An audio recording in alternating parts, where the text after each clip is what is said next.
JKSSB नायब तहसीलदार और पटवारी की रिक्रूटमेंट पर आज की इस वीडियो में बात करेंगे। यहाँ पे डिस्कशन वगैरह चल रही तो हम भी डिस्कशन कर लेते हैं। और क्या उर्दू को रिमूव कर दिया गया है वो भी बातचीत हम करेंगे, और उसका सिलेबस क्या रहने वाला है सारी डिटेल्स कवर करेंगे। वीडियो को एंड तक देखने, पीडीएफ बनाया मैंने इन सभी बातों को क्लियर करने के लिए। ये पीडीएफ पे आपको टेलीग्राम पर मिल जाएगा। सबसे पहले यहाँ पर बात कर लेते, देखो ये आपके सामने आपको स्क्रीन में देखने को मिल रहा है, ऑफिशियल है 23 फ़रवरी 2022 के हिसाब से बात कर रही है। पटवारी की जो पोस्ट थी उसकी बात करी जा रही है। जैसे पटवारी की क्लैरिटी थोड़ी सी देखने को मिलेगी। अगर हम यहाँ पर बात करें, लेवल 4 की पोस्ट थी अनंतनाग के लिए। वहाँ पर लिखा था कि ग्रेजुएशन चाहिए थी आपको और उर्दू की नॉलेज होनी चाहिए थी, है ना। जो नोटिफिकेशन नंबर 5/2022 आया था, ये बात करी जा रही है किसकी, पटवारी वाली पोस्ट की बात करी जा रही है।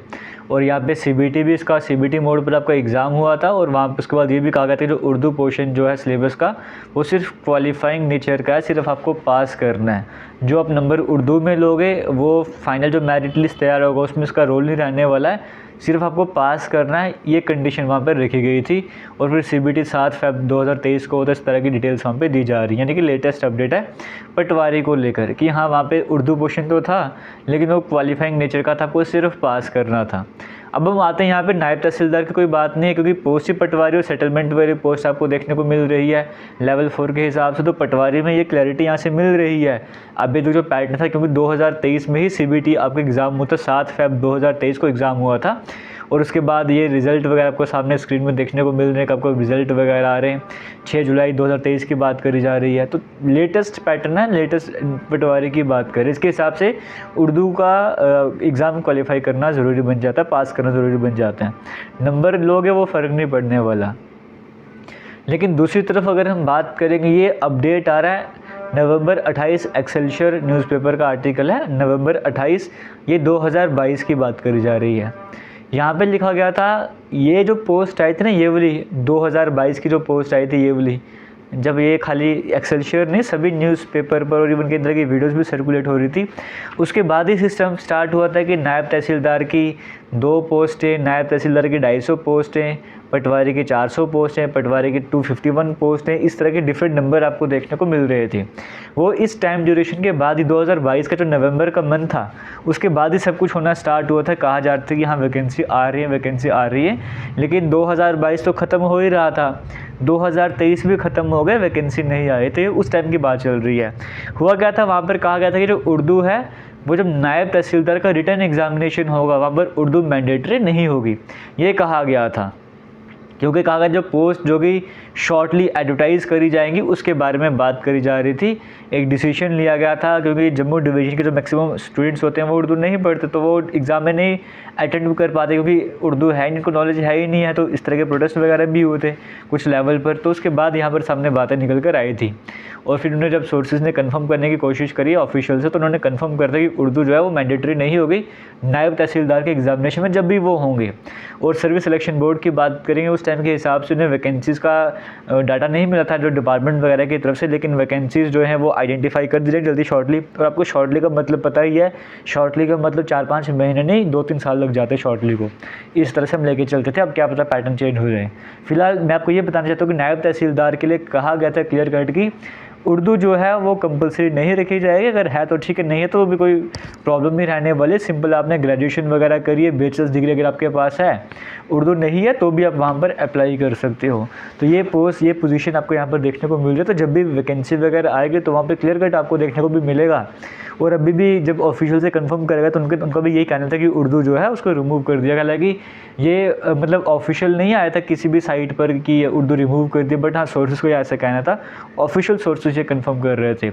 अब जब भी नोटिफिकेशन वगैरह आएगा तो आपको ज़रूर ये देखने को मिलेगा कि उर्दू जो है वो रिमूव कर दी गई नायब तहसीलदार की पोस्ट से।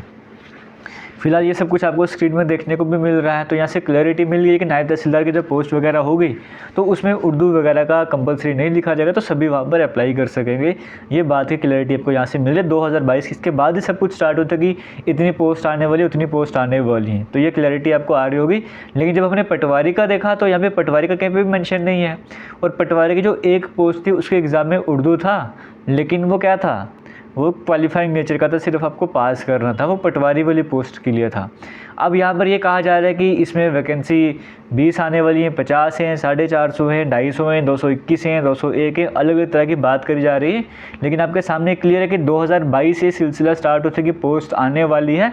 2023 ख़त्म हो गया, 2024 स्टार्ट होने वाला है, तो अभी तक पोस्ट वगैरह आई नहीं है। लेकिन लास्ट के कुछ 1-2 वीक पहले की बात करें तो ऐसा कहा जा रहा है ऑफिशियल्स की तरफ से कि हाँ पोस्ट आइडेंटिफाई हो चुकी है, वाकई में हमारे पास आ भी गई है। अब क्या पता सच्चाई कितनी इसमें, लेकिन ऐसे कहा जा रहा है कि पोस्ट आ भी गई है, जल्दी ही एडवर्टाइज़ हो सकते हैं। जल्दी का मतलब उम्मीद करते हैं कि जल्दी का मतलब जल्दी ही हो, पोस्ट वगैरह सामने आपके आ जाएंगी। तो रियलिटी आपको समझ आ गई। ये आज 1-2 महीने पहले की बात नहीं है, 1-1.5 साल पहले की बात है जब से इस पोस्ट के बारे में बात करी जा रही है। लेकिन हाँ अभी पोस्ट आएंगी भी, तो अब ऐसा भी नहीं कि हज़ारों के हिसाब से पोस्ट आएंगी, 250, 400, 500 मैक्सिमम अगर दोनों नायब तहसीलदार पटवारी को मिला भी देंगे तो 500 या 600 का नंबर क्रॉस नहीं करने वाला। इसके आसपास ही वैकेंसी वगैरह रहेंगी, आपको उसके हिसाब से तैयारी करनी होगी। अब बात आती है सिलेबस की। सिलेबस क्या रहने वाला है? जो पहले के टाइम पे एग्ज़ाम होते थे वहाँ पे इंग्लिश का सिलेबस रहता था, तो इंग्लिश आपको पता है जेकेएसएसबी के एग्ज़ाम में जनरली पूछा जाता है, तो इंग्लिश आपको तैयार करनी ही होगी। जनरल स्टडीज़ में आपके सामने ये वाला पोर्शन दिया हुआ है, ह्यूमन राइट्स, पंचायती राज, हिस्ट्री का पोर्शन दिया हुआ है। 1857 के बाद में इंडियन हिस्ट्री है। जो ऑर्गेनाइजेशन हैं ये सार्क वगैरह, यूनेस्को, यूएनओ वगैरह, ये सब कुछ हो जाएगा। ओजोन लेयर, साइंस का बेसिक पोर्शन दिया, तो इसके भी आने के पूरे चांसेस बन जाते हैं, ये पोर्शन भी आ सकता है। उसके बाद कॉन्स्टिट्यूशन ऑफ इंडिया यानी कि इंडियन पॉलिटी वाला पोर्शन आपको दिया हुआ है, ये भी आ सकता है। जम्मू एंड कश्मीर के लिए पार्ट की जगह यहाँ पे आपके सिलेबस में Jammu and Kashmir Reorganisation Act आने के पूरे चांसेस हैं, और वो आएगा भी आएगा, तो वो वाला पोर्शन यहाँ पर ऐड हो जाएगा। जम्मू कश्मीर की जीके, पूरी जम्मू कश्मीर की हिस्ट्री, ज्योग्राफी, पॉलिटी, कल्चर हो गया, इंपॉर्टेंट टूरिस्ट डेस्टिनेशन हो गया, या पर्सनैलिटीज़ हो गया, करंट अफेयर्स जम्मू कश्मीर के, नेशनल लेवल के करंट अफेयर्स, ये सब कुछ भी सिलेबस में ऐड करा जाएगा। और मैथमेटिक्स का हो सकता है थोड़ा सा वास्ट भी करा जाए क्योंकि यहाँ पे सिर्फ मेंसुरेशन मेंशन करा गया था। तो सिलेबस कुछ इसके आसपास ही रहने वाला है, लेकिन हाँ चेंजेस आपको ज़रूर देखने को मिलेंगे। जैसे आपको मैंने बताया, Jammu Kashmir Reorganisation Act add करा जाएगा, नेशनल लेवल के करंट अफेयर्स होंगे, जम्मू कश्मीर के करंट अफेयर्स होंगे, फिर जम्मू कश्मीर का पूरा सिलेबस रहने वाला है। इस तरह के चेंजेस आपको यहाँ पर देखने को मिल सकते हैं, ज़्यादा बड़े चेंजेस देखने को नहीं मिलेंगे। तो फिलहाल ये क्लैरिटी भी आपको मिल गई है। और जैसे कि पहले आपको कहा कि नायब तहसीलदार पटवारी की बात करेंगे, पहले रिटन टेस्ट होने के बाद आपका उर्दू का टेस्ट भी होता था, और जो 100 मार्क्स का रहता था, इस तरह से आपको देखने को मिल रहा था, है ना। तो हालांकि अब ये जैसे आपको बताया मैंने कि नायब तहसीलदार के लिए वो मैंडेटरी नहीं होगा, और आपको नोटिफिकेशन में देखने को भी मिल जाएगा। तो उसके हिसाब से भी आप यहाँ पर सब कुछ क्लैरिटी आपके सामने आप देख सकते हो। ये पैटर्न, जो ये वाला पैटर्न है सेकंड वाला सेक्शन, ये पूरी तरीके से चेंज होने वाला जब भी नोटिफिकेशन वगैरह आपके सामने आएगा। और जब नोटिफिकेशन आएगा जेकेएसएसबी का, आपको पता है जब नोटिफिकेशन वैकेंसीज वगैरह आती हैं तो वैकेंसीज के साथ सिलेबस को कभी भी मेंशन नहीं करते, सिलेबस के लिए आपको वेट करना पड़ता है। तो पहले वैकेंसीज आ जाएँ, वही इनफ रहने वाला है। वैकेंसीज आएंगे तो आप इस सिलेबस के अकॉर्डिंग में अपनी तैयारी वगैरह कर सकते हो, तैयारी को, प्रिपरेशन को आगे कंटिन्यू कर सकते हो। बट पहले एटलीस्ट सिलेबस वैकेंसीज तो आ जाए, फिर सिलेबस की बात करी जाएगी। लेकिन हाँ पहले सिलेबस ये हुआ करता था, और क्या एक्सपेक्टेड चेंजेस हो सकते हैं वो मैंने आपसे डिस्कस करे हैं। और लास्ट में बताना चाहूँगा, ये जेके लेटेस्ट इन्फो के नाम से हमारा इंस्टाग्राम तो है ही है, इंस्टाग्राम अकाउंट, वो तो फॉलो कर लीजिएगा, वहाँ पर अपडेट मिलते रहते हैं। लेकिन टेलीग्राम पर भी आपको अपडेट वगैरह मिलते रहते हैं, तो ये टेलीग्राम ज्वाइन कर लीजिएगा, वो भी आपके लिए इंपॉर्टेंट रहने वाला है। लिंक आपको वीडियो के कमेंट सेक्शन डिस्क्रिप्शन बॉक्स में मिल जाएगा, और साथ ही साथ आपको जो टेलीग्राम का लिंक आप डायरेक्ट जाके भी सर्च कर सकते हो टेलीग्राम पे, आपको तब भी जाके मिल जाएगा। फिलहाल थैंक यू, जय हिंद। वीडियो को शेयर कीजिएगा।